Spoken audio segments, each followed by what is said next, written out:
혹시 알고 계십니까? 역사책에 실려 있지 않은 제도가 있다는 것을.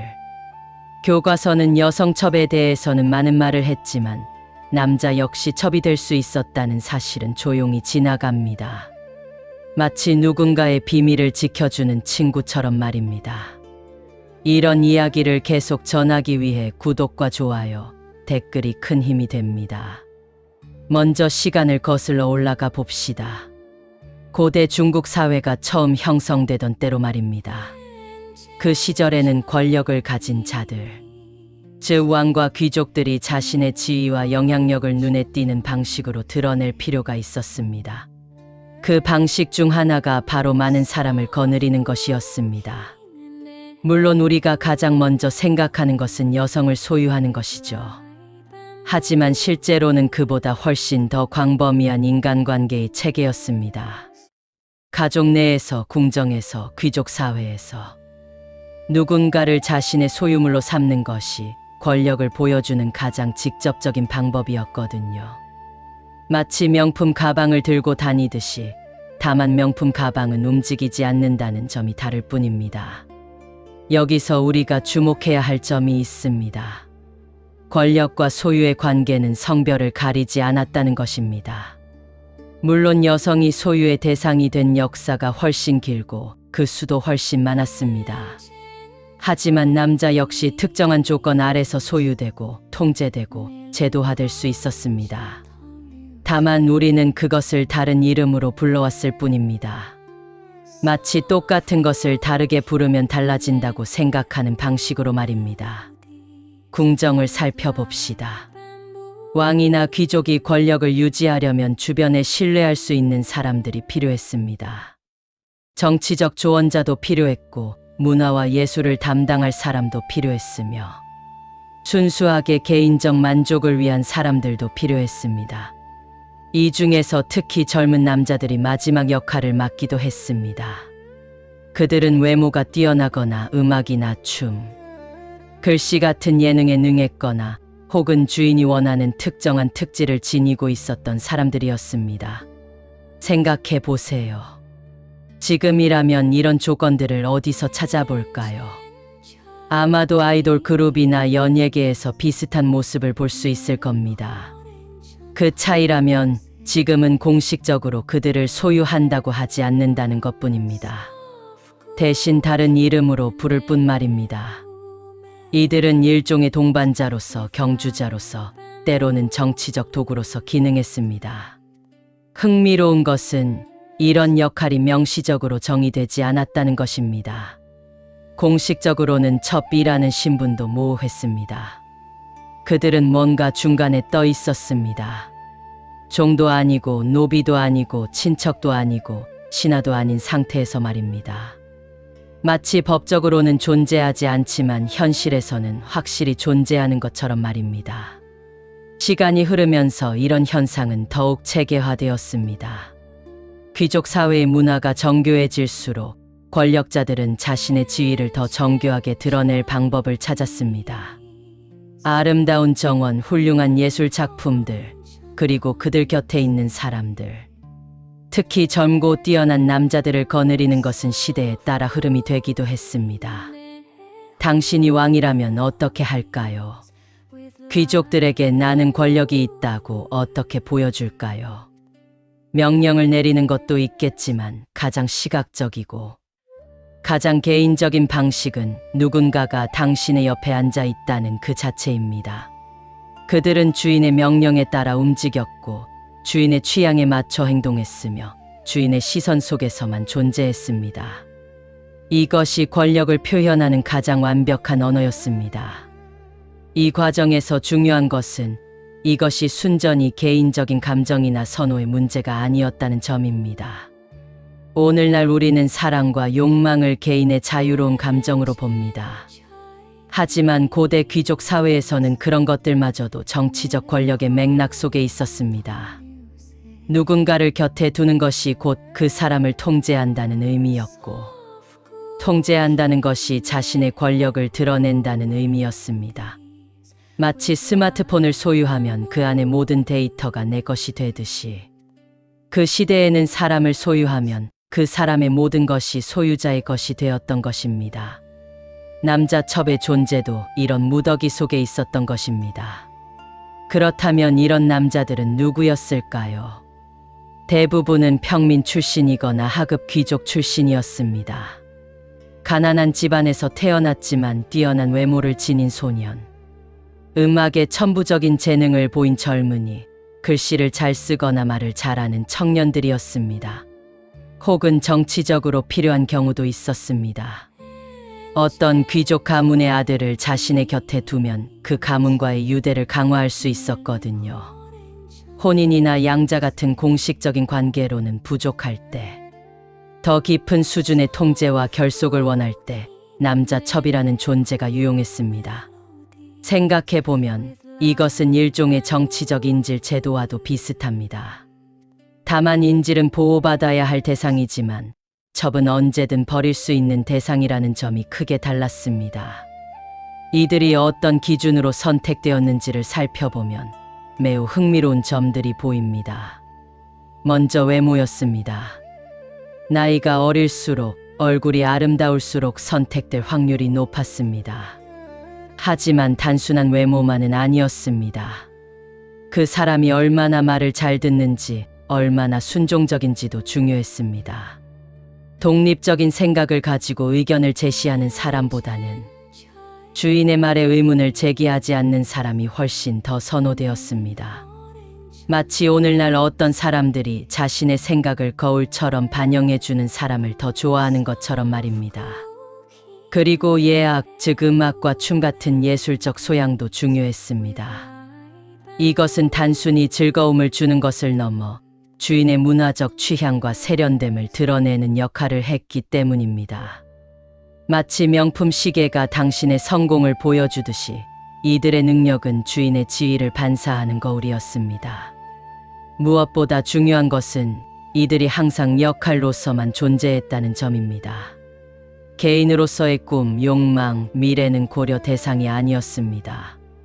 그들은 주인을 위해 존재했고 주인의 만족을 위해 기능했으며 주인의 기분이나 필요에 따라 받아들여지거나 버려졌습니다. 오늘날 우리는 그런 상황을 상상하기 어렵지만 그 시대에는 그것이 체계였고 질서였고 당연한 것으로 받아들여졌습니다. 아마도 그 시대 사람들도 이 체계가 이상하다고 생각했을까요? 아니면 완전히 자연스러운 것으로 받아들였을까요? 재미있는 질문입니다. 시간이 흐르면서 철학적 사유가 변했습니다. 특히 유교적 질서가 사회 전반에 강해질수록 이런 관행에 대한 공식적인 태도도 변하기 시작했습니다. 유교는 정해진 신분과 역할을 강조했습니다. 왕은 왕답게, 신하는 신하답게, 아버지는 아버지답게, 아들은 아들답게 행동해야 한다는 가르침 말입니다. 그런데 여기서 묘한 일이 일어납니다. 남자 첩은 이 책에 어디에 들어맞아야 할까요? 그들은 어떤 신분에도 완벽하게 속하지 않았기 때문입니다. 종도 아니고 노비도 아니고 친척도 아니고 신하도 아닌 그저 소유되는 것으로만 존재했기 때문입니다. 유교적 정통성을 주장하는 사람들에게는 매우 불편한 존재였던 셈입니다. 마치 규칙적인 체스판에 잘 맞지 않는 기물처럼 말입니다. 결과적으로 공식 역사 기록에서 이들의 존재는 점점 희미해져 갔습니다. 이것은 흥미로운 현상입니다. 실제로는 존재했고 실제로는 권력의 체계 속에 깊숙이 들어가 있었지만 기록할 가치가 있다고 판단되지 않았기 때문입니다. 마치 우리 시대의 어떤 일들이 뉴스에는 나오지 않지만 현실에서는 일어나고 있는 것처럼 말입니다. 동시에 문학이나 시 같은 비공식적인 글들에서는 여전히 그들이 나타납니다. 어떤 시인은 권력자 곁에서 사라지는 젊은이의 슬픔을 노래했고 어떤 작가는 그들의 불안정한 지위에 대해 조용히 기록했습니다. 하지만 공식 사서는 침묵했습니다. 공식 기록은 그런 것들을 중요하지 않은 것으로 판단했기 때문입니다. 또는 너무 불편해서 기록하고 싶지 않았을 수도 있습니다. 이것이 우리가 생각해 봐야 할 부분입니다. 역사에서 사라진다는 것은 무엇을 의미하는가 하는 것입니다. 그것은 단순히 기억되지 않는 것만을 의미하지 않습니다. 그것은 그 사람의 삶이, 고통이, 경험이 모두가 사실이 아닌 것처럼 취급된다는 의미입니다. 공식 기록에 나오지 않는 것이 곧 역사가 아니게 되는 세상에서 그런 사람들은 마치 존재하지 않았던 것처럼 처리됩니다. 그리고 지금 우리는 그들이 있었다는 증거를 찾기 위해 사이사이를 들여다봐야 합니다. 남자 첩의 일상은 어땠을까요? 우리는 정확히 알 수 없습니다. 왜냐하면 그들의 목소리가 거의 남아있지 않기 때문입니다. 하지만 작은 기록들, 문학 작품들, 궁정의 기록들을 모으면 어떤 그림이 그려집니다. 그들은 아침 일찍 일어나서 주인을 기쁘게 할 방법을 생각했습니다. 옷을 단정히 정돈했고 얼굴을 관리했으며 말과 행동을 조심했습니다. 주인의 기분을 살피는 것이 생존의 문제였기 때문입니다. 주인이 즐거워하면 자신도 편해지고 주인이 화나면 자신도 위험에 빠질 수 있었습니다. 마치 엄격한 상사의 기분을 살피는 직원처럼, 다만 더욱 철저하고 더욱 개인적인 방식으로 말입니다. 특히 중요한 것은 그들이 항상 대체 가능하다는 느낌 속에서 살았다는 것입니다. 지금 이 자리에 있는 자신보다 더 아름다운 사람, 더 재능 있는 사람, 더 순종적인 사람이 나타나면 자신은 언제든지 버려질 수 있었습니다. 그래서 그들의 삶은 항상 불안정했습니다. 미래가 없었고 보장이 없었으며 자신의 의지로 통제할 수 있는 것이 거의 없었습니다. 오늘 주인이 자신을 반겨도 내일 자신이 어디로 가게 될지는 알 수 없었습니다. 생각해 보세요. 이것은 현대의 어떤 계약직 근로자나 프리랜서의 불안감과 비슷할까요? 다만 여기서는 업무가 아니라 존재 자체가 평가 대상이라는 점이 다릅니다. 이런 상황에서 많은 사람들은 침묵을 선택했습니다. 자신의 감정을 드러내지 않았고 자신의 의견을 말하지 않았으며 자신의 욕망을 표현하지 않았습니다. 왜냐하면 침묵하는 것이 가장 안전했기 때문입니다. 말을 하면 주인의 마음에 들지 않을 수도 있고 그러면 자신의 지위가 흔들릴 수 있었습니다. 그래서 그들은 조용했습니다. 너무 조용해서 결국 역사에서 그들의 목소리는 완전히 사라져 버렸습니다. 이것은 일종의 악순환입니다. 조용해야 살아남으니까 조용했고, 그래서 기록되지 않았고, 기록되지 않았으니까 존재하지 않은 것처럼 취급받은 것입니다. 그들 중 일부는 오랫동안 한 사람을 섬기며 살았습니다. 나이가 들면서 외모도 바뀌었고 재능도 예전 같지 않았지만 주인이 그들을 지속적으로 거느렸습니다. 이런 경우는 일종의 관계가 형성되었을 가능성이 있습니다. 주인 입장에서도 오랫동안 곁에 있던 사람을 버리는 것은 어려웠을 수 있고, 그래서 어떤 형태의 안정성이 생겼을 수도 있습니다. 하지만 그것도 공식적으로는 인정되지 않았습니다. 법적으로는 여전히 첩이었고 신분이 바뀌지 않았으며 사회적으로는 여전히 같은 지위에 머물렀습니다. 아이러니하게도 사랑이나 신뢰가 있었을 수도 있지만 그것을 공식적으로 인정할 수 없었던 것입니다. 또 다른 남자 첩들은 주인이 죽으면서 갑자기 보호자를 잃었습니다. 그들은 주인의 아들이나 다른 가족 구성원에 의해 물려받기도 했고 때로는 팔려나가기도 했습니다. 아무도 그들의 동의를 물어보지 않았습니다. 그들은 재산처럼 거래되었고 불동산처럼 상속되었습니다. 그 과정에서 그들의 감정이나 의사는 전혀 중요하지 않았습니다. 하나의 물건이 주인을 바꾸듯이 그들도 주인을 바꾸었습니다. 그것이 그 시대의 현실이었습니다. 우리가 생각하기엔 황당하지만 그 시대에는 그것이 법이자 질서였습니다.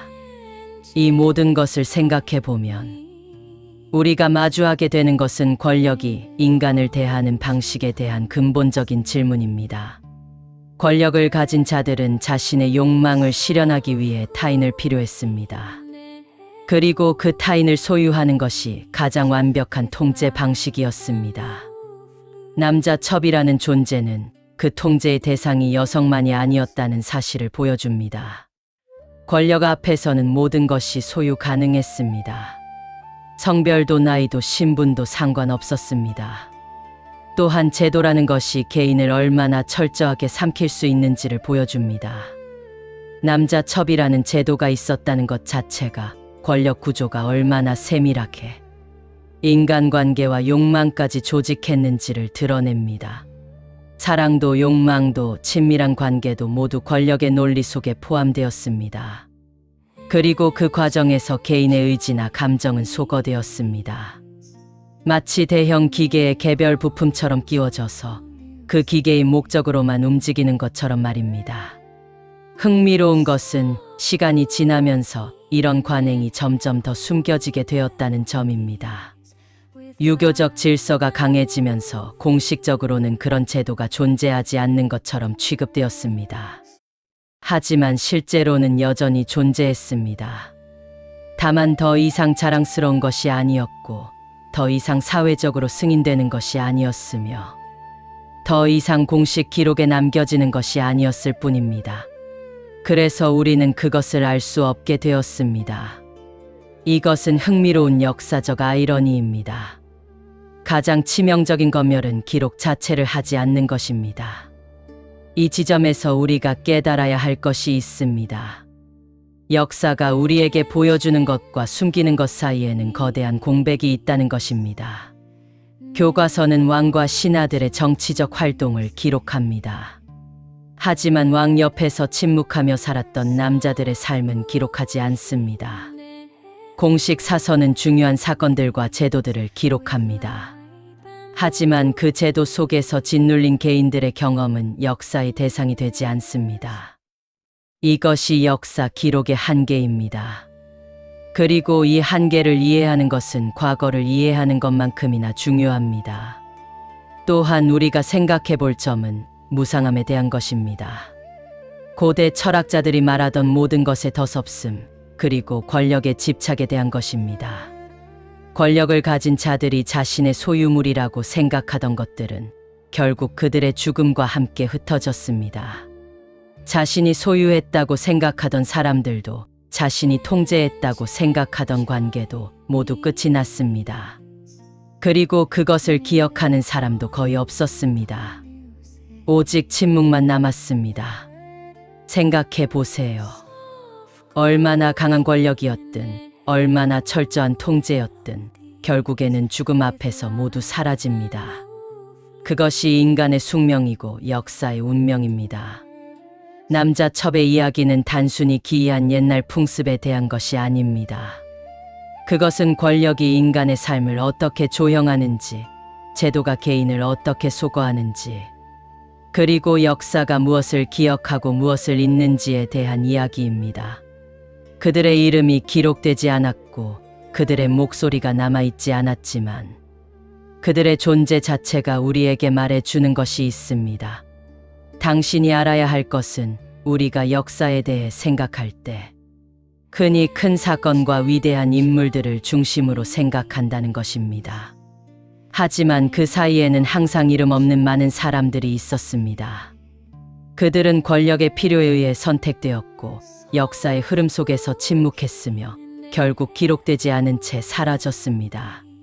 그리고 우리는 그들이 있었다는 사실조차 잊고 살아갑니다.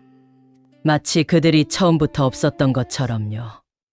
혹시 지금 우리 사회에도 비슷한 구조가 남아있지는 않을까요? 공식적으로는 존재하지 않지만 실제로는 그렇게 작동하고 있는 체계들 말입니다.